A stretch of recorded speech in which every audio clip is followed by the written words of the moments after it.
వైసీపీకి Vijayasai Reddy good bye చెప్పారు. రాజ్యసభ పదవి కూడా వదులుకున్నారు. ఎక్కడో వ్యవసాయం చేసుకుంటున్న ఫోటోలు సోషల్ మీడియాలో పెడుతున్నారు. దాదాపు ఆయన శకం వైసీపీలో ముగిసినట్టే. తర్వాత ఎప్పుడో ఏదో కారణాలు చూపుతూ ఎంట్రీ ఇవ్వొచ్చు కానీ, ప్రస్తుతానికైతే విజయసాయిరెడ్డి వైసీపీలో లేనట్టే. ఒక విధంగా చెప్పాలంటే జగన్మోహన్ రెడ్డికి ఇది పెద్ద లోటు.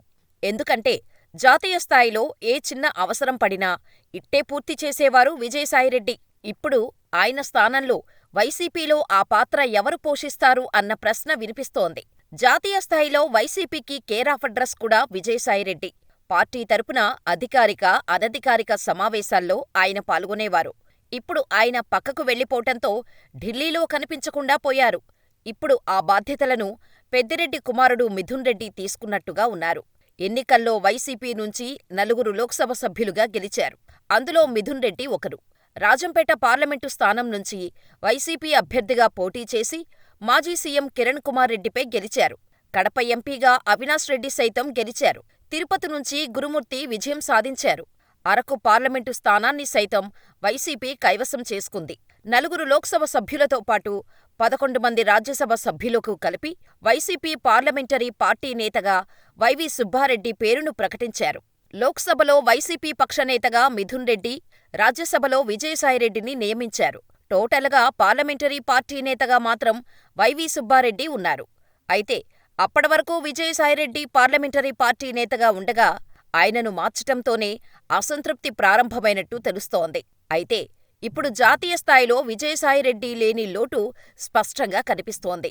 సాధారణంగా పార్లమెంటు సమావేశాలకు ముందు కేంద్రం ఆల్ పార్టీ మీటింగును నిర్వహించటం ఆనవాయితీగా వస్తోంది. ఈ మీటింగుకు వైవీ సుబ్బారెడ్డి హాజరు కావాలి. కానీ మిథున్ రెడ్డి హాజరయ్యారు.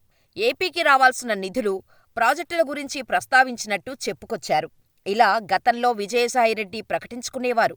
ఆయన పక్కకు వెళ్లటంతో ఇప్పుడు మిథున్ రెడ్డి వచ్చారు. అచ్చం అవే మాటలు చెబుతున్నారు. దీంతో వైసీపీ జాతీయ వ్యవహారాలు మిథున్ రెడ్డికి అప్పగించినట్టు టాక్ ప్రారంభమైంది. వాస్తవానికి మిథున్ రెడ్డి జగన్కు అత్యంత నమ్మకమైన నేత. ఎన్నికల్లో కీ రోల్ ప్లే చేశారు. ఎన్నికల్లో పెద్దిరెడ్డి కుటుంబమంతా గెలిచింది. రాష్ట్రవ్యాప్తంగా వైసీపీ దారుణ పరాజయం చవిచూసింది. కానీ పుంగనూరు నుంచి పెద్దిరెడ్డి రామచంద్రారెడ్డి గెలిచారు. తంబళ్లపల్లె నుంచి ఆయన సోదరుడు ద్వారకానాథరెడ్డి విజయం సాధించారు. రాజంపేట పార్లమెంటు స్థానం నుంచి కుమారుడు మిథున్ రెడ్డి గెలిచారు. ఒక విధంగా చెప్పాలంటే పెద్దిరెడ్డి కుటుంబం తన పట్టును నిలుపుకుంది. ఇంతటి ప్రతికూల పరిస్థితుల్లో సైతం పట్టుకుని నిలబడింది అంటే నిజంగా ఆ కుటుంబానికి బలం ఉంది. అందుకే జగన్ సైతం ఆ కుటుంబానికి ఎనలేని ప్రాధాన్యం ఇస్తున్నారు. పైగా వైసీపీ క్లిష్ట పరిస్థితుల్లో ఉంది. ఈ సమయంలో మిథున్ రెడ్డి పార్లమెంటరీ పార్టీ నేతగా మారే అవకాశాలు స్పష్టంగా కనిపిస్తున్నాయి. వైసీపీ జాతీయ అవసరాలు తీర్చడంలో మిథున్ రెడ్డి సక్సెస్ అవుతారో లేదో చూడాలి. ఇక మరోవైపు రాజకీయాలు మానేసి వ్యవసాయం చేసుకుంటానని చెప్పిన విజయసాయిరెడ్డి కాంగ్రెస్ ఏపీ అధ్యక్షురాలు షర్మిలను కలవటం ప్రాధాన్యత సంతరించుకుంది. వాస్తవానికి విజయసాయిరెడ్డి వైఎస్ రాజశేఖర్ రెడ్డి కుటుంబానికి అత్యంత విధేయుడు. ఆ కుటుంబం ఆడిటర్గా కూడా పనిచేశారు. కానీ జగన్కు అత్యంత సన్నిహితుడుగా మారిపోయారు. ఆయన అక్రమాస్తుల కేసుల్లో ప్రధాన నిందితుడిగా ఉన్నారు. జగన్తో పాటు 16 నెలల పాటు జైలు జీవితం కూడా గడిపారు. వైసీపీ ఆవిర్భావంలో క్రియాశీలకంగా పనిచేశారు. ఆ పార్టీ అధికారంలోకి రావటానికి కారణమయ్యారు. అధికారంలోకి వచ్చిన తర్వాత క్రియాశీలకంగా వ్యవహరిస్తూ వచ్చారు. ఇప్పుడు వైసీపీ ఓడిపోవటంతో అనూహ్య పరిస్థితుల్లో వైసీపీకి దూరమయ్యారు. అయితే వైసీపీ అధికారంలో ఉన్న సమయంలో షర్మిల తీరును తీవ్రస్థాయిలో ఎండగట్టారు విజయసాయిరెడ్డి. వైఎస్ వివేకానందరెడ్డి హత్య కేసు నుంచి రాజశేఖర్ రెడ్డి కుటుంబ ఆస్తుల వరకు జరిగిన వివాదాల్లో షర్మిలను తప్పుబడుతూ మాట్లాడారు విజయసాయిరెడ్డి.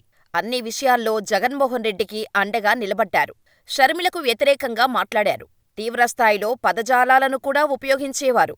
ముఖ్యంగా ఆమె కాంగ్రెస్ చీఫ్గా వ్యవహరించిన తర్వాత విజయసాయిరెడ్డి వ్యక్తిగతంగా టార్గెట్ చేసిన సందర్భాలు కూడా ఉన్నాయి. అయితే ఇటీవల విజయసాయిరెడ్డి పార్టీకి గుడ్ బై చెప్పిన క్రమంలో షర్మిల కీలక వ్యాఖ్యలు చేశారు. విశ్వసనీయత కోల్పోయినందునే జగన్ నుంచి విధేయులంతా దూరమవుతున్నారని చెప్పుకొచ్చారు. ఈ క్రమంలో విజయసాయిరెడ్డి షర్మిలను కలవటం ప్రాధాన్యత సంతరించుకుంది. 3 రోజుల కిందట హైదరాబాదులోని లోటస్ పండ్లో షర్మిలను విజయసాయిరెడ్డి కలిసినట్టు తెలుస్తోంది. ఆమెతో 3 గంటల పాటు సమావేశమైనట్టు సమాచారం. అక్కడే విజయసాయిరెడ్డి భోజనం కూడా చేశారని తెలుస్తోంది. ప్రధానంగా ఏపీ రాజకీయాలపై చర్చించినట్టు సమాచారం. ఈ సందర్భంగా షర్మిలను విజయసాయిరెడ్డి క్షమాపణ కోరినట్టు ప్రచారం నడుస్తోంది. అప్పట్లో జగన్ ఆదేశాల మేరకు మాట్లాడాలని, తన మాటల్లో తప్పు ఉంటే క్షమించాలని ఆయన కోరినట్టు తెలుస్తోంది. మొత్తానికైతే షర్మిలతో విజయసాయిరెడ్డి సమావేశం పెను ప్రకంపనలకు దారితీస్తోంది. మున్ముందు ఈ పరిణామాలు ఎటు దారితీస్తాయో చూడాలి.